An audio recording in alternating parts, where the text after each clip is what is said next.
Om Tare Tu Re Mangalam Shri Mahapani Swaha. Om Tare Tu Re Mangalam Shri Mahapani Swaha. Om Tare Tu Re Mangalam Shri Mahapani Swaha. Om Tare Tu Re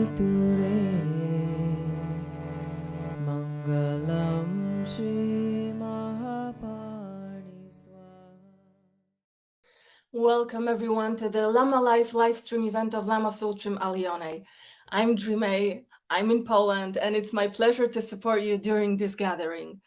A warm hello to those of you who are watching the recording of this program later. I'm very happy to share that this is our 50th event in this series, so it's definitely something to celebrate. It's such a joy that we continue to gather to share our time, experience, and wisdom with others on the path, and to be with remarkable teachers who come here to offer us precious guidance. Having said that, it's now my very great pleasure to hand over to Lama Tsultrim Allione and her special guests. Thank you, Lamala. Hi. This is my daughter and granddaughter, and they're here because Luna Violet has a soccer tournament nearby, and we're all going later. So I just thought it'd be fun to meet them for you all. Yeah. Thank you. Bye. So let us know where you're tuning in from. And here's Katya from Eugene. Oh, there's Ani Tsultrim, White Jewel Mountain, Crestone, Christina Pratt. Wow. Remember her, Loki? Valley Cottage. That's where we're from in New York. So thank you all for being with us today. And it's so amazing, 3 generations of women in the family together. And I thought I wanted to begin talking a little bit about something that's happening today, starting today, which is the online Feeding Your Demons training. It's 2 levels plus a certification level, but you can just take the first level if you don't want to do the whole process of getting certified. And I think most of you know about my method called Feeding Your Demons. There's now 2 scientific studies on the method. It's a 5-step process to work with the things that take our energy, that prevent us from being fully present. Those are our demons, like depression or anxiety or addiction. We all have demons. It might be a fear of failure, a feeling of not being good enough, eating disorder. It's things that drag on you and make you in some way impeded. And so this is a method to work with that comes from Machi Glaptrin, an 11th century woman who I have taught a lot about. And I derived this method from her teaching of Chut. So this starts today, and you can still sign up. You can still sign up over the next couple of days, but it would be good to jump on today if you're interested. And it's not so often that this program starts. So this is a chance, if you've been interested in feeding your demons for a while, to get in and do the training. So I think Dreamy put the link in. Yeah. And Greetings, everyone. I see some people who were with me, Megan in Costa Rica. And so this is an international community. And I love the fact that Dreame is in Poland and I'm in California, but we're here together. And all of you are here too. I know that we all know this, that we do things online and people are all over, but it never ceases to amaze me that this is actually happening. So let's take a moment to raise bodhicitta, that intention to be together for the benefit of all beings.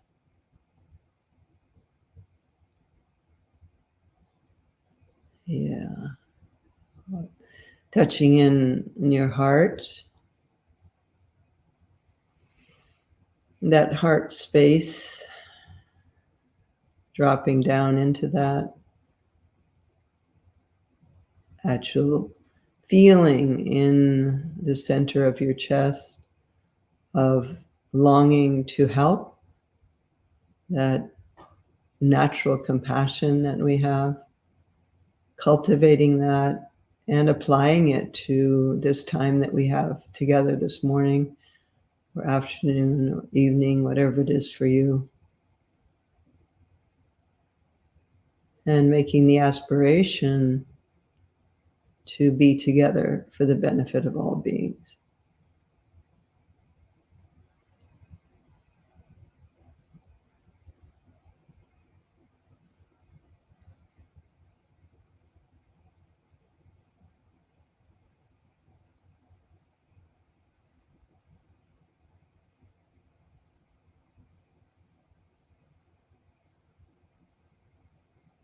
Thank you.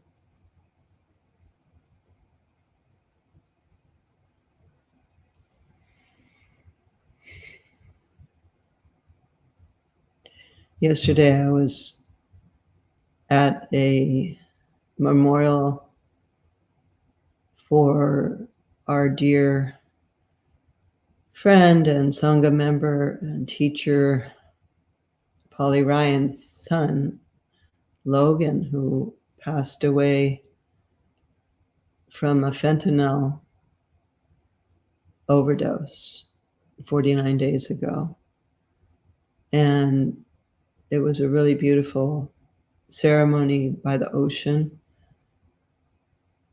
and included a lot of rituals, including having a big ball of yarn, and people said what their connection with him was and then threw it to the other side of the circle. And then that person said what their connection was, and then they threw it. And it wove a kind of web of this colored yarn that covered the whole space in the middle of the circle. There were a lot of people there. Logan was in recovery and had been for a year or so. And I was so impressed with the sobriety community that he had built and that showed up for him at his memorial. There were mostly men, but there were also women and young, some pretty young women and older men, younger men, lots, probably at least 50 people from the sobriety community there. And they were so vulnerable and such open hearts, and they had such love for him. It was very different than a normal sort of memorial service where people don't really open up and they're kind of self-conscious and they don't really share their hearts. And there was just such a feeling of love and openness, vulnerability in that community. So I wanted to encourage any of you out there who have issues with addiction to find the 12-step programs in your area. They're all over the world. Alcoholics Anonymous is the main one, but there's Narcotics Anonymous, there's Marijuana Anonymous, there's Overeaters Anonymous, there's lots of little groups. And there's also groups for those who are trying to support or who love somebody with an addiction called Al-Anon, Alanon. And we also, at the end, Polly had gathered all these rose petals, and we walked out to the ocean and with a handful of rose petals, and then threw them into the ocean with the aspiration for Logan, for his future. And then we also made these out of that yarn that was thrown across a circle. We made these kind of, I guess you could call it a kind of memory bracelet with 3 knots in it, representing different aspects of your relationship with him. Those kinds of rituals and actually doing something like this, or the yarn, speaks to a deeper level of the unconscious mind than just someone like a minister or priest up in the front saying something, talking. A circle with these rituals is very ancient, and it is healing to our hearts and minds in ways that when we don't have ritual, we don't have. I've always been a big proponent of ceremony and ritual, as my kids know, and they've taken that into their lives as well, to make a ceremony when something important has happened, because it goes into a very ancient part of the brain and affects it in a way that if you don't have a ritual or a ceremony, it doesn't happen. And that's why ceremonies like funerals or marriages or coming of age ceremonies are really important. So,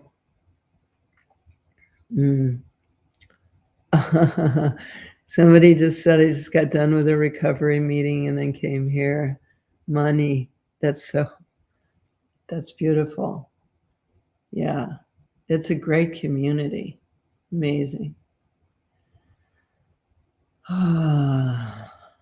So let's do a little meditation to begin. I'll invite you to close your eyes.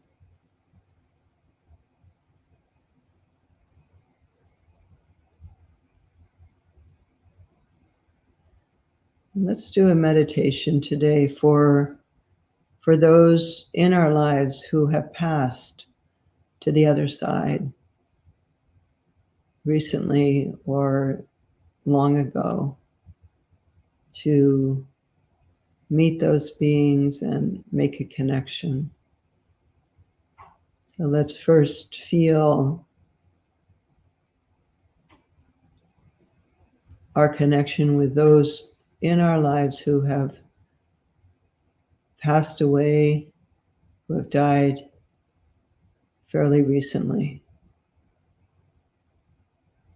I get a lot of messages from people on Facebook or Instagram or email telling me somebody passed. And I always try to take a moment and connect with them, send them on their way with love and appreciation.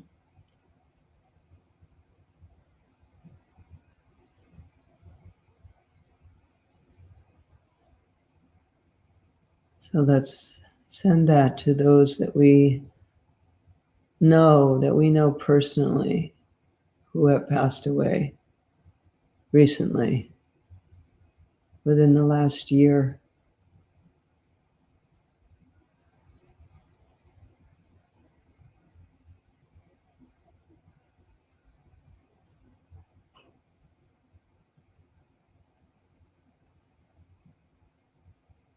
And just take a moment to honor them.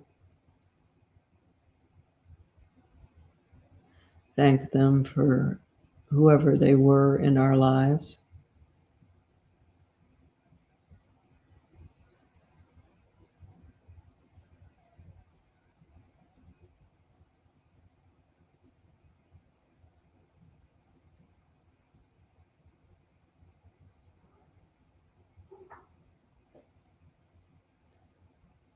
And then let's move that to those who have passed connected to us personally in the last few years.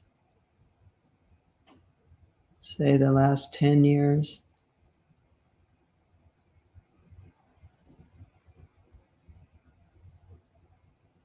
I'm connecting with David, was now 13 years,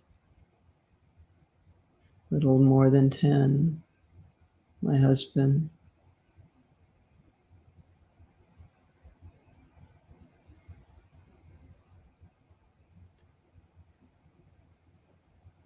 Who do you have in your life? Maybe it's a parent or a grandparent, or maybe someone younger, someone who's taken their own life or had an accident or gotten ill in their youth.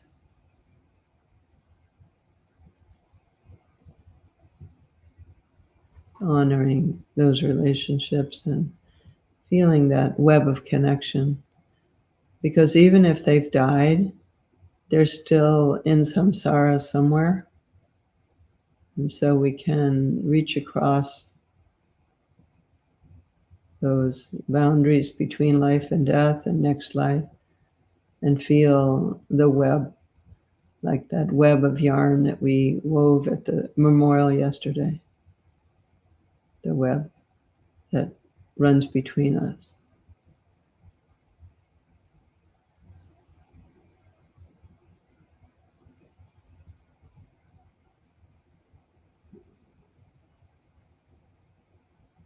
And then let's spread that back to our ancestors. Many cultures worship their ancestors and really feel them as a presence in their lives and have an ancestor shrine in their homes or in their temples. So let's connect with your ancestors.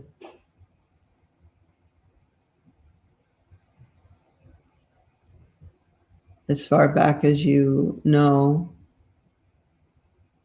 grandparents. Often we don't really know past our grandparents. But if you do connect back further, grandparents, great-grandparents, and so on, your family lineage history, and feel appreciation for the genetic weave that you are, all of them. And if you were adopted, feel your birth, the strain from that genetic stream, and then also your adopted ancestors.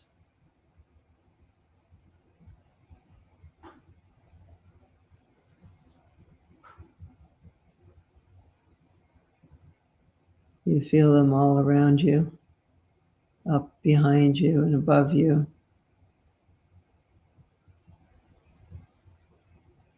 And feel the support that you get from them.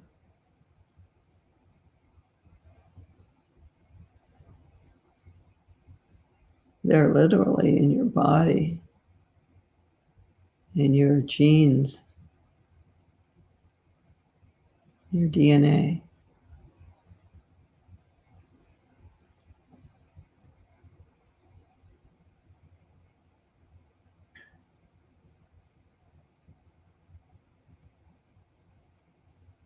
Feel that support of your ancestors.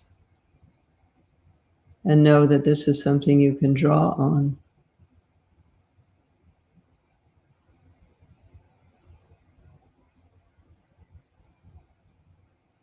If there's oppression in your background, if there was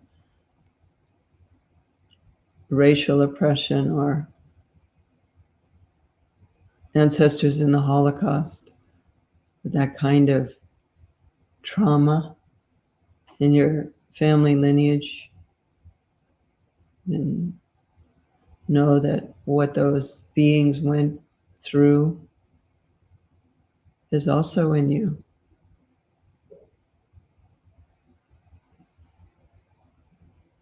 And you can liberate that trauma in this life.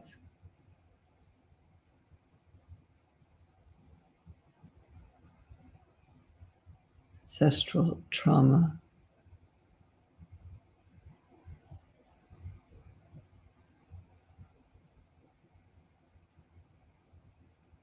Um,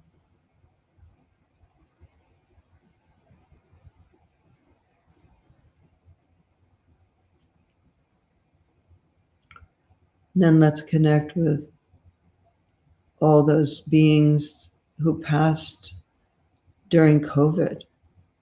There's a huge cloud of those beings who succumbed to that virus around the world. Send them our luminous heartstreams, freeing them in any ways they're still clinging to the past.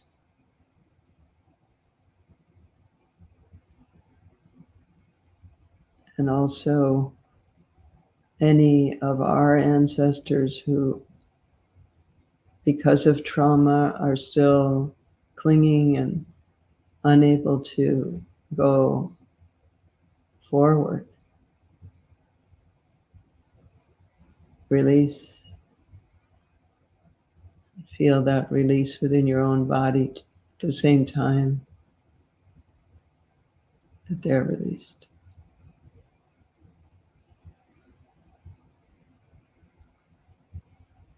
And all the beings that have passed away from addiction.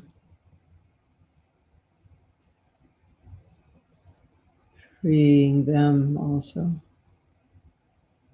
And those who have passed away from war.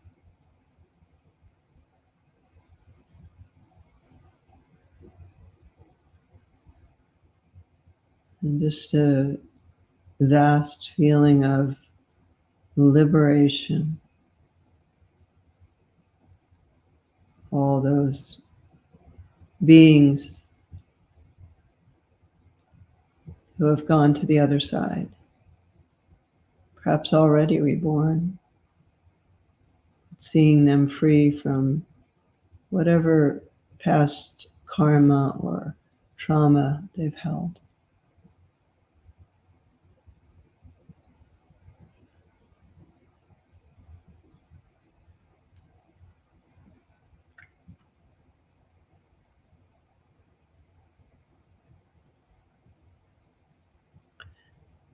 And then coming back to our own bodies, feeling the freeing of our own DNA, our own family lineage, history.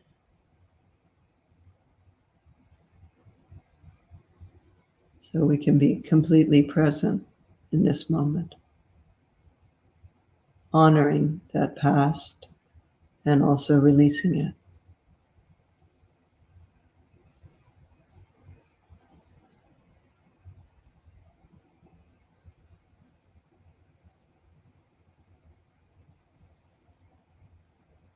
Thank you. Thank you for your meditation. And thanks to all of our ancestors.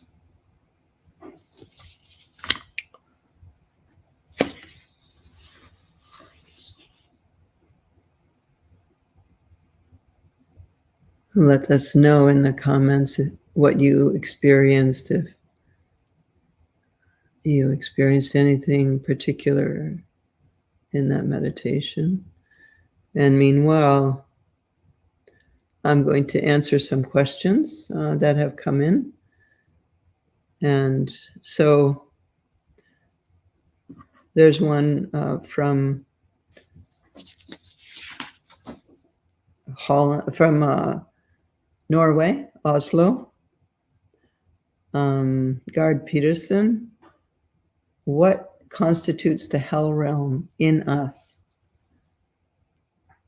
The hell realm is something that for me was really hard to reconcile when I started to receive Buddhist teachings, which was really the first time I studied this kind of thing deeply was with Kala Rinpoche, who was an old Tibetan Lama who I met in Sonada, India, which is near Darjeeling, toward the end of 1970, studying there, living up in the house of a former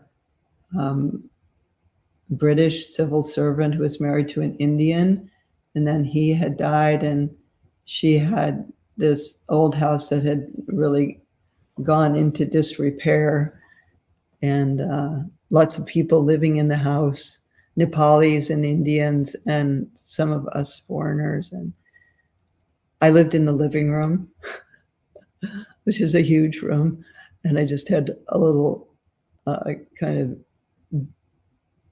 of rope bed in the corner. And every day we go to see Kala Rinpoche. I was with Richard and Susan Baldwin. Richard became a Lama Pema with Chakta Tulku. And Susan is a very dear friend of mine. And yeah. So there were other Westerners there, and we would go and receive teachings every day at 2:30 from Kala Rinpoche.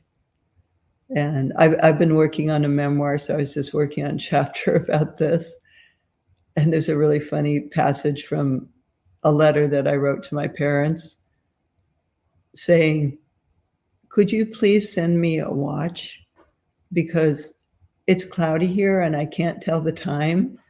So today I arrived for the teachings with Kala Rinpoche at 12, and they don't start until 2:30. And so I'd like to be able to know what time it is.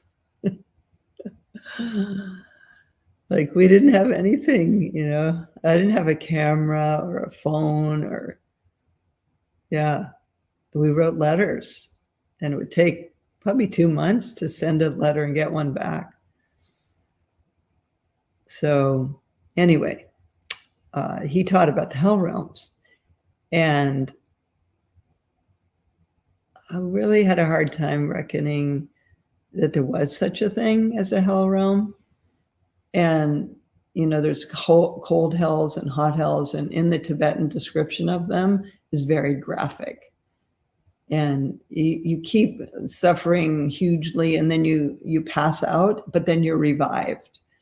And then the torture starts again, a lot like the actual torture that we have in our world now, that's going on right now, where people are tortured until they pass out, and then they're revived and they start torturing them again. So from cold and heat, and very, very vivid. And so I was like, really? Does this really happen? Because I grew up Christian, but Unitarian, which is a pretty progressive kind of Christian. And we didn't learn about things like that. And so when I came back to the United States in 1973, I walked into a seminar, that's what they were called, not retreat, with Trungpa Rinpoche, and he was talking about the 6 realms, one of which is the hell realm. And he said these are actually psychological states that we can identify with right now, that we don't need to think of them as some place that we might go after we die, but we have them right now. And so this question is, what constitutes the hell realm in us? And what that would be anger. When we are angry or irritated and we kind of heat up or become cold, which is the two ways that anger manifests. There's that cut off, detached, frozen, cold, cruel anger. And then there's the hot, sort of intense, burning, spontaneous anger. And we experience both of those. All of us do to one degree or another. Some people have more anger than others, more experience of anger. But the way he described it is being in a claustrophobic room. And that anger that you're sending out is coming back at you instantaneously. So there's this process of it going out and coming back, and it's all coming at you at the same time.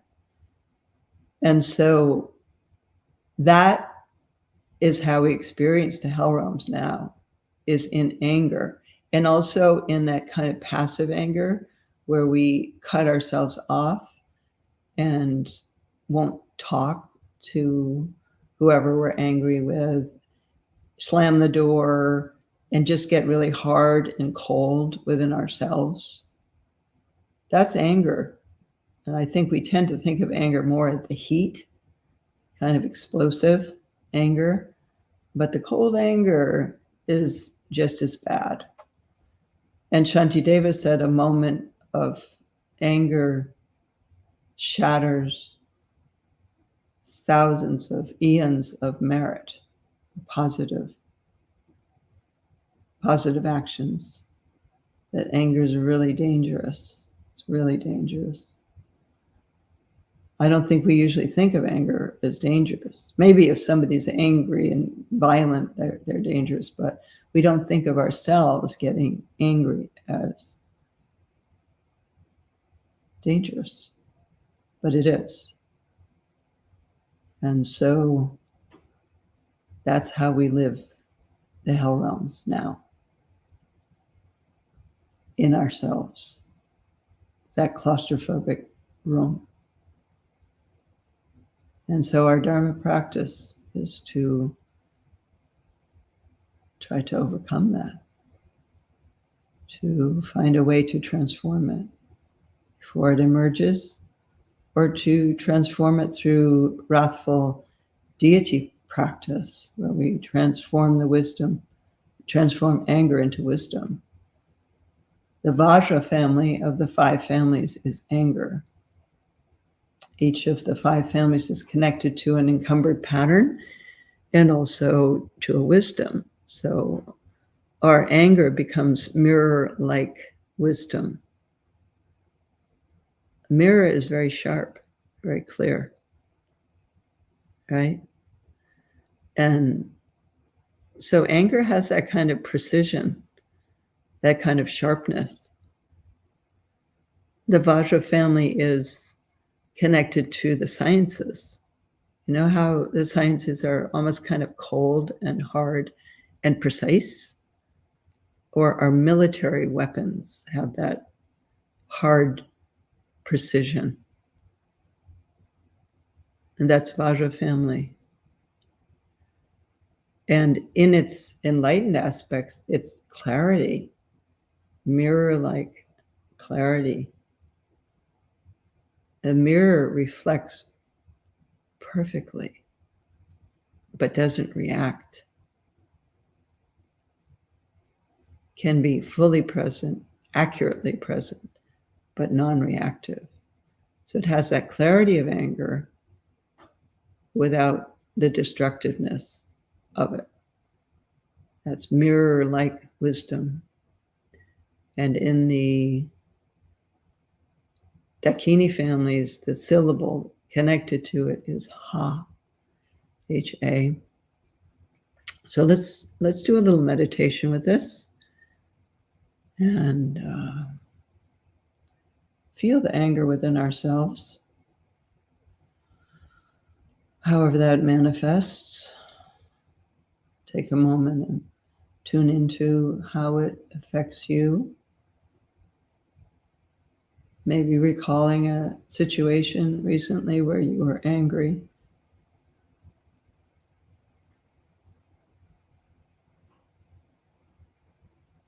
And feel it in your body, that claustrophobia of anger.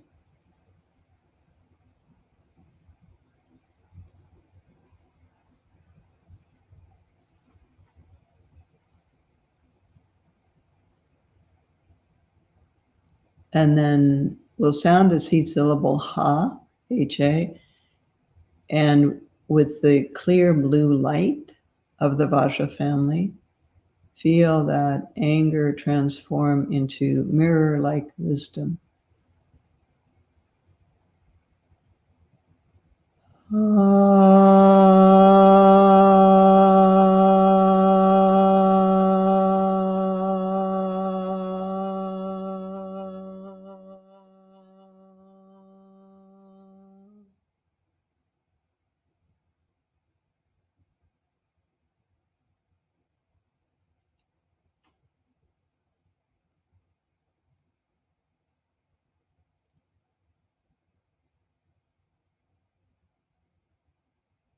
Your mind is clear, your heart is clear, reflective, non-reactive, precise.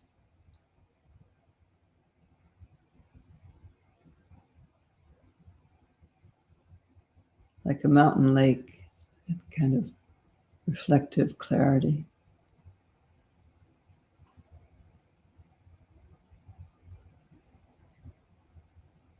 Can you feel that mirror-like wisdom?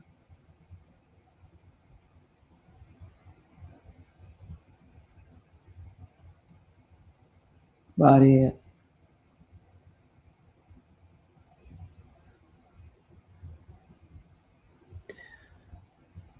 The description of these families, a pretty detailed description. There's a chapter on each family in my book, Wisdom Rising, Journey into the Mandala of the Empowered Feminine, if you're interested in learning more about the Buddha families. So that's the answer to my question on what constitutes the hell realm in us.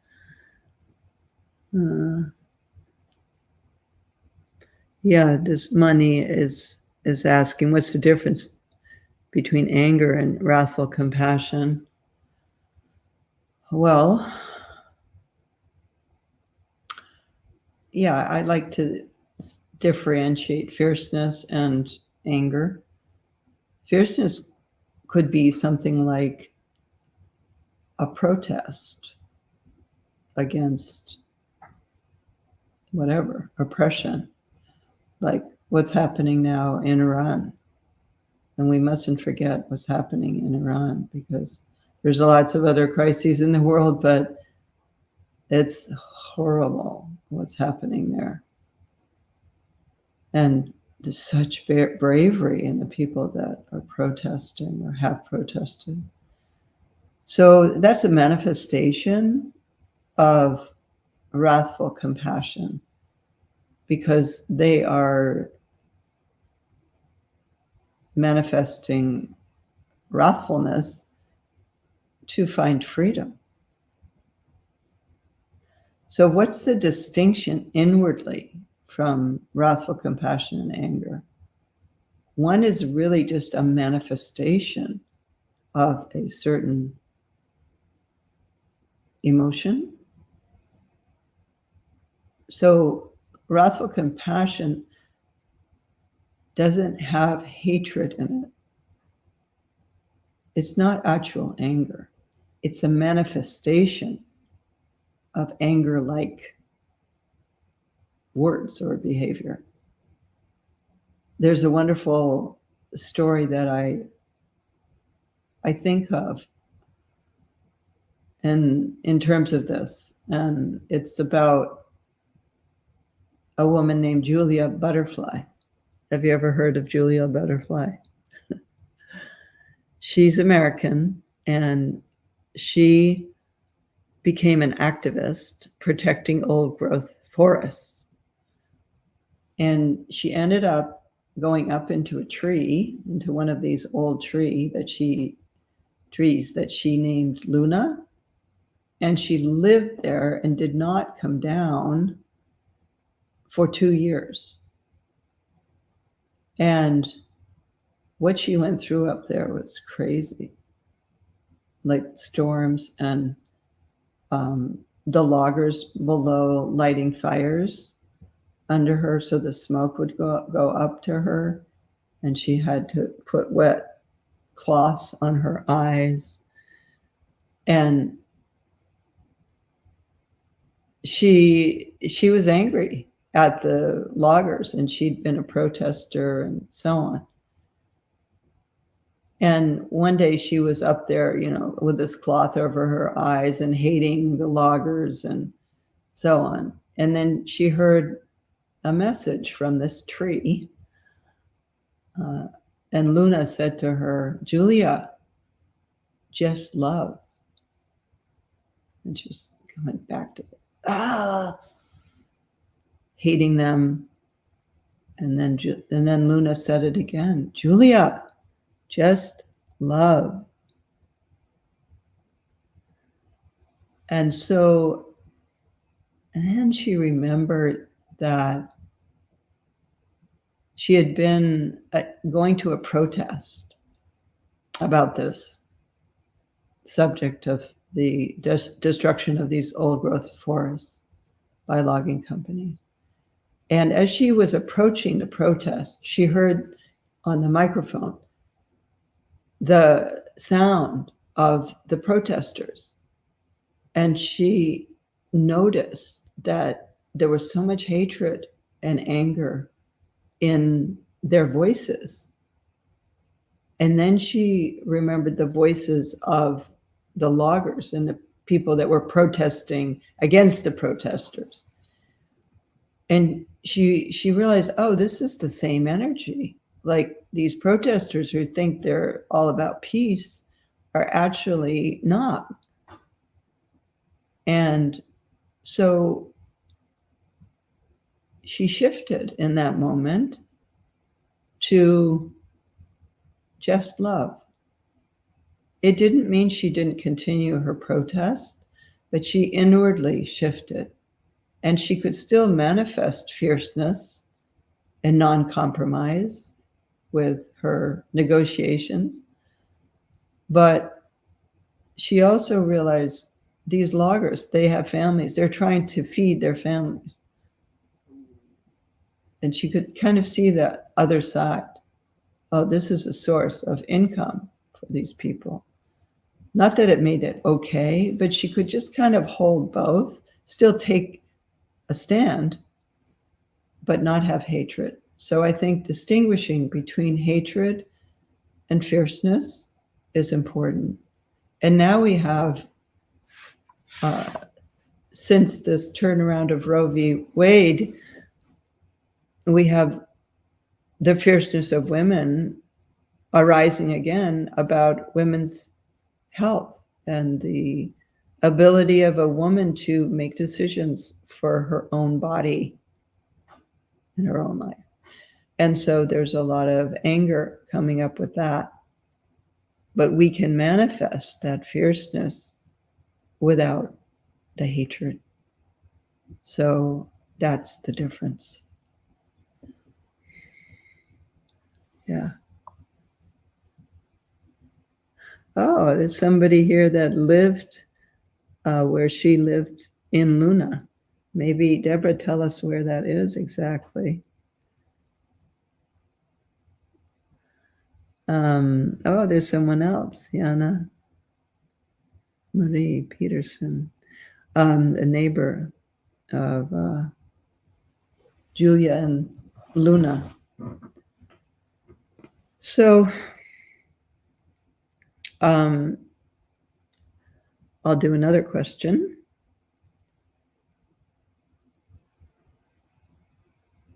How can we free ourselves from self-negative judgment? This is Maria Tutoqui. I'm not sure which country she's from. How can we free ourselves from self-negative judgment towards ourselves? That's a really good question, because often we're much more compassionate to others than we are to ourselves. This concept was so foreign to the Dalai Lama when it was presented to him that it took several hours of explaining, because for the Tibetans, they always talk about self-cherishing, sort of the ego of like, I'm the best. That's the ego. Because of how their families are and their culture and so on, they haven't developed this self-loathing that so many of us have. And so he never heard of this, self-compassion, because usually we're trying to overcome this selfishness. So how do we do it? I would suggest, and let's try this together, do a little meditation with it, to do Tonglen for ourselves. Tonglen means taking and sending, and it is taking in the suffering and through the in-breath and breathing out love and compassion. It's from Arcata, in Humboldt County, that's Northern California. So how would you do this for yourself? Usually it's taught as a thing to do for others. Let's say everyone who has cancer, we breathe that in and then we breathe out love and compassion. But here we're going to do it for ourselves. So you feel, and let's do this meditation together, feel that part of yourself that you're ashamed of, or the part of you that hates yourself, how you look, how you act, what you've done, how you think perhaps you're a failure. You've just messed everything up. And find that self-hatred within ourselves. Take a moment just to be present with that.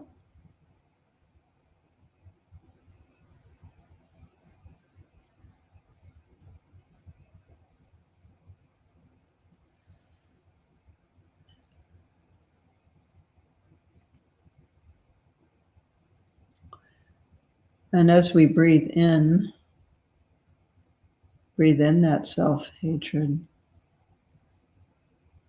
Just imagine that it's already in us, of course, but just breathe in the presence of that. And flash on emptiness, and then breathe out love and compassion for yourself. Breathing in the presence of the self-hatred. Maybe it's like a dark, sticky mass. At the end of the breath, the in-breath, flash on emptiness. And then with the out-breath, spread through your body the cool breeze, the healing breeze of love and compassion.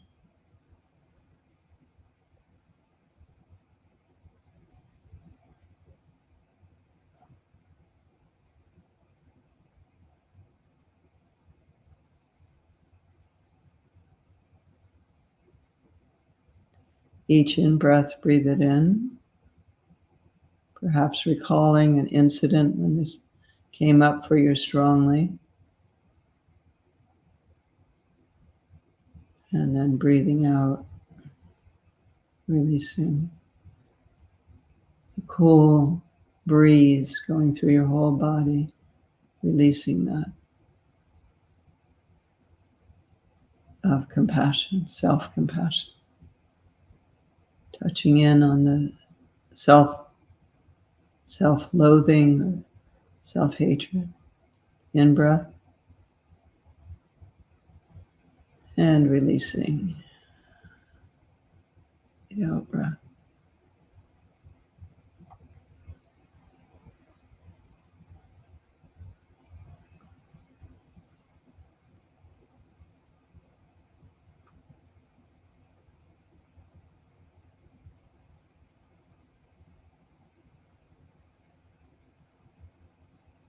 And gradually feeling that self-loathing clearing.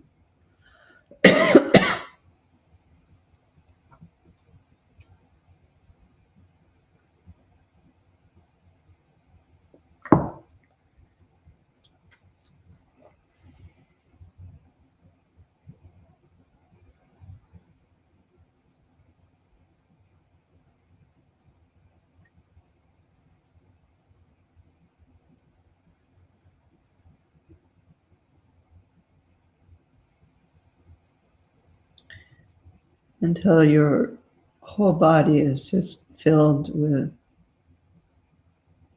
self-love, not in the sense of egoic love, but forgiveness, openness, vulnerability.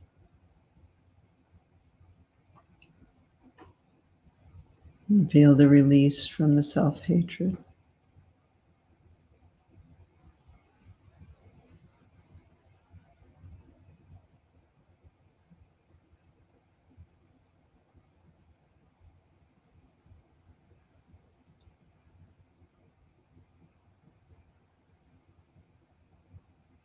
How was that? Yeah.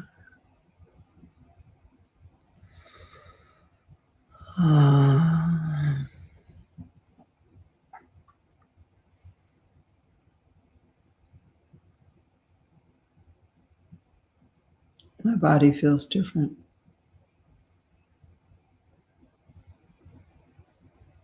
Yeah. See if we have another quick question. Could you give a talk about the empowered time of menopause? Menopause. Yeah, I can talk about that briefly. When it started happening to me, I started getting hot flashes and night sweats, and it happened pretty early with me. I was in my 40s, like early 40s. And so what I did what I always do in my life, which is get a bunch of books about whatever's happening and learn about it. And so that's what I did, like when I got pregnant and various other, whatever was happening in my life, I tried to learn about it. And I learned often that the body would do things that seemed negative, but actually were positive. And what I learned about menopause is that you tend to gain weight in menopause, but actually that weight, if it's not too much, is a protection from getting sick. You know, that maybe when you're older, you tend to get sick more. And so you have this little storage to protect as a kind of cushion for illness in your body. And the other thing is the freedom from pregnancy, from getting pregnant, that had been such a thing for my whole life. And I had gotten pregnant very easily. And so the freedom of not having to worry about that was amazing. And also the emotions that came up around it, because it's kind of like you have a very long PMS. Like, my husband David and my son, who was the only one of my kids who was still home when this started to happen, they called it the banshee years, where I would just like, I'd be there and I'd be like, I'm not cooking dinner. You cook dinner. You know, yeah. So fierceness, anger came up. You know, everything that I'd taken on for so long and just done. And I just started refusing to do it. So there's kind of rebellion. So there's also some things that are dangerous for your health about menopause. And one of them is the potential for loss of memory. And there's now, finally, they've done studies that show that if you don't do any kind of hormone replacement, there's a good chance of you getting Alzheimer's. And that's why so many women, many more women than men get it, because women lose their hormones much sooner than men. And there's now a book called Estrogen Matters. And I just met with my naturopath recently, and she said that they're now saying that the biggest mistake in the past 50 years of medicine was discouraging women from hormone replacement therapy because of this issue with memory and dementia. And I noticed it around when this all started happening. I was like, wow, I just forgot what I was going to say in the middle of a sentence. I was pretty young, and I was like, wow, this can't happen. I've got to figure out what's happening. And I've always been a big proponent of nutrition and natural medicine.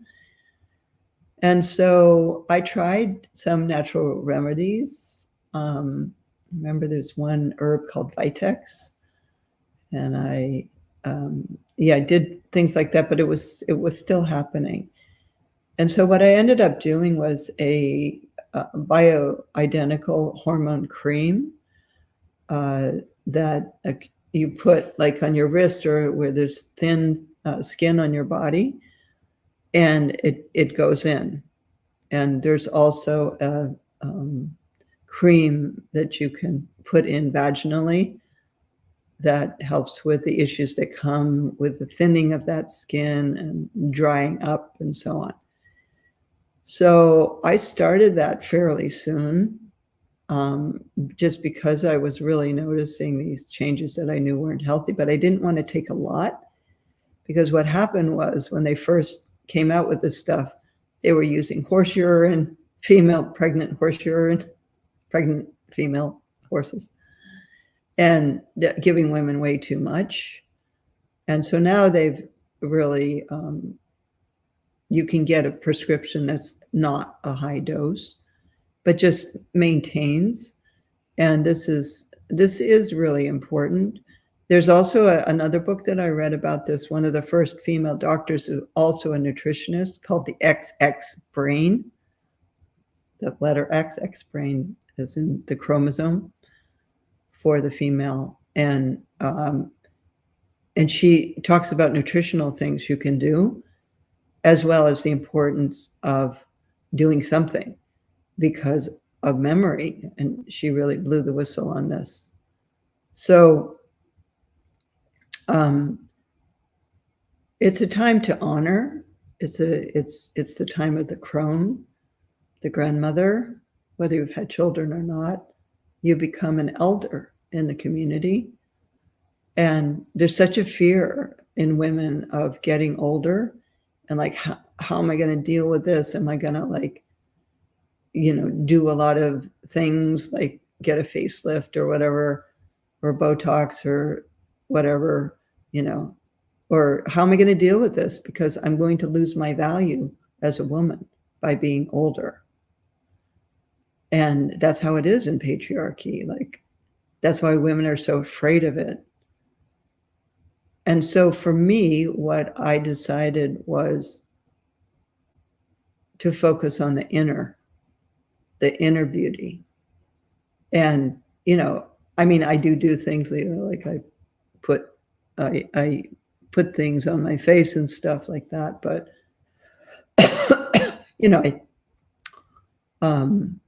I don't just not do anything in terms of my appearance, but I don't do anything like that, like cutting and pasting. So, yeah, we lose our value in patriarchy. And I understand why women are afraid of that and why they do what they do. But I think the more we can just try to be healthy and have the inner beauty, and then, wear makeup or whatever. Like when my hair turned, I dyed it for quite a while because it turned really young. Like I was 32 when it started to turn. By the time I was 40, my hair was completely gray. And I was like, I'm not ready for this. And so I dyed it. And then I had an experience in Bali at a Dakini retreat where you go and you meet the Dakini, like a guided visualization. And she said to me, you need to be more wild. You need to get more wild. And I immediately knew that meant stopping that thing I did every 3 weeks. I had to do it often. And so I threw the bottles that I had away and let my hair grow in. And that was a scary thing too. But it was also so freeing. It's like, yeah, this is the color of my hair now. And so if we can stay healthy, embrace the change, do what we can, like in a healthy way for our appearance, but recognize that our true value is not our outer value, it's our inner peace, our inner beauty, our wisdom that we hopefully gain over time, then that time can be the freest and the most beautiful time of life. So here's a toast, invisible toast, to menopause and taking care of ourselves in that time, especially perimenopause, which is before it starts. You need to get checked and see where your hormones are, because that's when the Alzheimer's starts, is in perimenopause. And that, they call it early onset Alzheimer's. That's often linked with this sudden drop in hormones. So this is all important. And that's a great question. And thank you for your questions. So, yeah, thank you, all of you. And yeah, many women haven't had children, but they're mothers in many different ways. There's a lot of beings that need mothering, and that maternal instinct can come out with care of others' children. There's a lot of overwhelmed mothers, and also animals, and that maternal instinct, if you have it, can be used in many ways, and it's needed in the world. And having your own children is not necessary. There's a lot of children in the world. So we're all complete and perfect as we already are. That's what the Dzogchen teachings tell us. We're already complete and perfect. Yeah. So that book, those 2 books about menopause that I mentioned, I don't know if they caught those, but it's the XX Brain. And then I believe the other book is called Estrogen Matters. And this is important. So thanks for that question. And that's Michelle Separano. And I'm sending you all lots of love. There's the, you find that Menopause Matters book? I wonder if I got the name right. But anyway, it's something about menopause, and I believe it's written by a man, a doctor, I think. I haven't gotten it, but this naturopath told me about it, and she said, if you have any doubt about hormone replacement, read this book. So thank you, Jessica, about what you just wrote about the reciprocal relationship with dopamine and neoemprin. Yeah. Okay, I think it's our time is up. And I'm sending you all lots of love. Where we got that river of moisture here. The street near us flooded in Encinitas. It's basically desert here, so getting any moisture is sort of unusual. But let's also pray for all those in California who are really in a very difficult position with snow and rain. And just, we just have to pray for everybody all over the world and just keep that compassion running through us. It has an effect. It's a kind of activism. It does have an impact. So, yeah. If we didn't find that book, I will find it and we'll put it in the comments for this. And I should tell you something else, which is that we're starting a podcast. And some of these Lama Lives, pieces of them will be put into that podcast. And then there will be some material that isn't part of Lama Live that's in it. And I'd love to get your ideas of what that podcast should be called. Because it shouldn't be called Lama Live, I don't think, since it's not live. And so what should it be called? The podcast. We're actively doing it. And I'll let you know the time when it will be released and everything over the next couple of weeks. So let's dedicate the merit of our time together today. That means we gather up all the positive energy that we've generated and we send it out to all beings everywhere.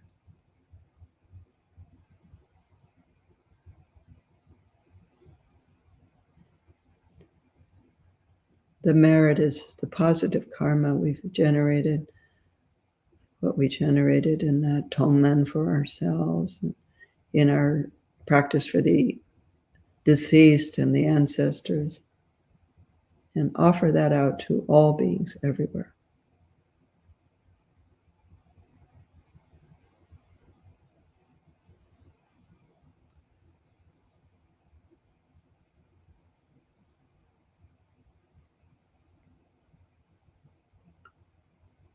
Thank you. Lots of love to you. Great. People are putting in some other references for menopause. And yeah, we'll see you. Let's see. Next week, I think I'm teaching over that weekend. And so either we'll have a guest or we probably won't have a Lama Live next weekend, but we'll let you know by Tuesday. Okay, everyone, lots of love and thank you.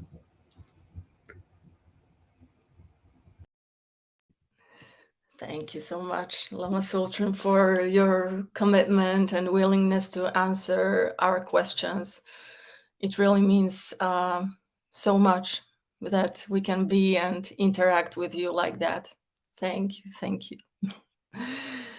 And dear community, if you would like to stay connected with each other, with our teachers, you can join different online practice sessions offered by the Mandala Global Sanghas through our community network. But you can start with a shamatha practice called Open Sit, which is offered daily live from the Mandala Retreat Center in Colorado at 8:10 a.m. Mountain Time. These practice sessions are free of charge, and all you need to do is show up. So if you are not a member of our community network yet, I'll now post the link in the chat, and you are warmly invited to join us there.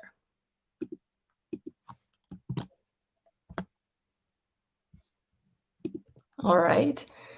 And following the tradition, going all the way back to the time of the Buddha, 2,600 years ago, you have the opportunity to make an offering of dana to Lama Tsultrim. And I hope you noticed the PayPal link I've already posted in the chat. For those who aren't familiar with the term, the word dana is a Pali and Sanskrit word that means generosity. Offering dana creates an auspicious connection and is a beautiful expression of the interdependence between teacher and student. Thank you so much, everyone. May we meet again and again on the path, and may all beings benefit everywhere. Om tare tu re, Mangalam Shri Mahapani Swaha. Om tare tu re, Mangalam Shri Mahapani Swaha. Om tare tu re, Mangalam Shri Mahapani Swaha. Om tare tu